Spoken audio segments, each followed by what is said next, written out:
The Manila hostage crisis, also known as the Rizal Park hostage-taking incident, was a hostage crisis that occurred on August 23, 2010. The perpetrator of the crime was none other than the former member of the Philippine National Police, Rolando Mendoza. Mendoza hijacked a tourist bus at Rizal Park, Manila, Philippines. There were a total of 25 passengers on the bus, including 20 tourists, a tour guide from Hong Kong, and 4 Filipinos. The reasons why he took the tourists hostage and how the hostage-taking incident ended will be discussed in this channel.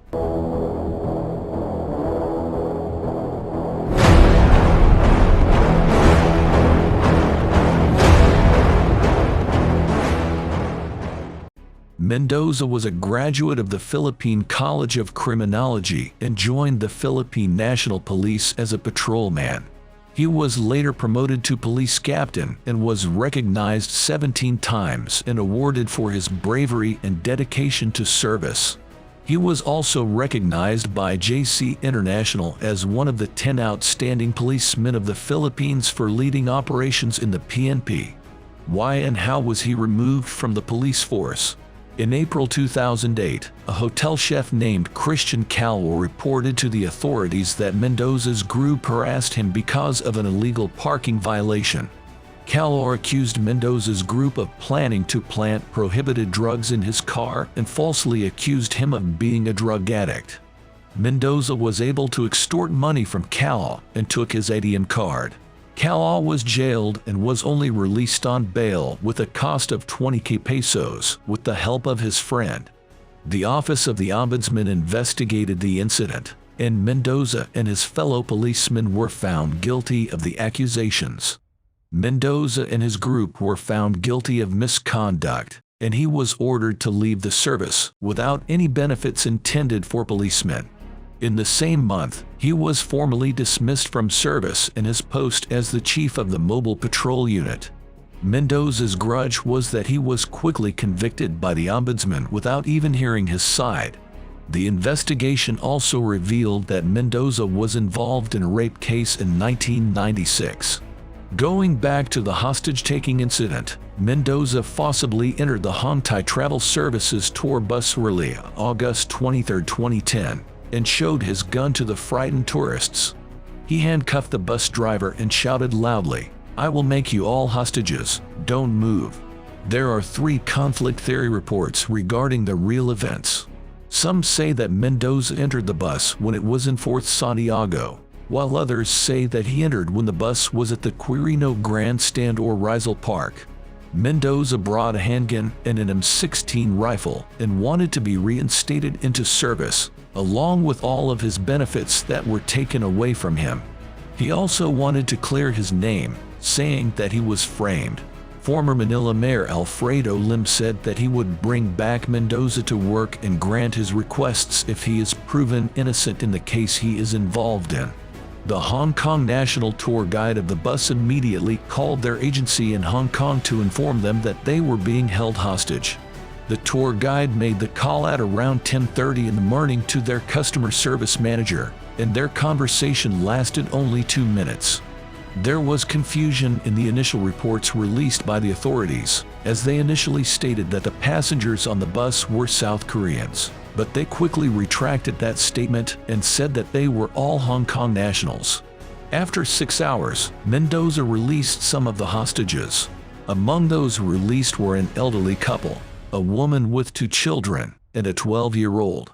2 photographers were taken as volunteer hostages, and they were exchanged for the first hostage released by Mendoza. In the afternoon, Mendoza also released the volunteer hostages and a Filipino tour guide. T5 broadcaster Orwintolfo remained in communication with the hostage taker. Meanwhile, Superintendent Orlando Yabra and Chief Inspector Romeo Salvador were negotiating with Mendoza. The national television channels were not the only ones providing live coverage of the hostage crisis. Other networks, such as Al Jazeera, France 24, and BBC World News, also had coverage. Because of the live media coverage, Mendoza could also see where the sniper was positioned on TV, as there was a TV on the tour bus. At around 2 p.m., he made a note that he posted on the bus windows saying, "A big mistake to correct, a big wrong decision," and by 3 p.m., a deadlock had been reached. When night fell, the ombudsman made a decision stating that Mendoza could no longer return to the police force, but he could be assured that his case would be reopened. The former mayor of Manila brought a letter from the ombudsman to the hostage scene. This was a big mistake because when Mendoza received the letter, it only made him more angry. This was one of the mistakes made by the police negotiators because in situations like these, you should only agree to what the hostage takers want, and when they start to feel the pain, that's when you arrest them. However, the opposite happened, and the negotiators only made the situation worse. After a few minutes, the negotiators realized their mistake, and Mayor Alfredo Lim himself said that they would allow Mendoza to rejoin the service to end the hostage crisis. Unfortunately, Mendoza did not receive the message from Mayor Lim, and he was already angry because of what the ombudsman said. He also saw on TV that the SWAT team was near the bus. Mendoza threatened to kill a passenger if the SWAT team did not leave their positions. While the situation was heating up, Mendoza's brother, to St. Pisa Gregorio Mendoza, entered the scene to help with the negotiation. He talked to his brother, asking him to stop the hostage-taking and telling him that nothing bad would happen to him. However, while Gregorio was speaking, the police arrested him because he did not have approval from the MPD to participate in the negotiation. This is the second mistake of the negotiators. They should have let Rolando's brother talk to the hostage-taker because it would have helped to calm down the situation. Rolando's brother was also a police officer, so he knew how to handle this type of situation. However, the opposite happened, and they arrested Rolando's brother, which only made the hostage-taker angrier. When Mendoza saw that his brother was arrested, he became very angry and fired a warning shot, demanding that they release his brother, or else he would kill a passenger.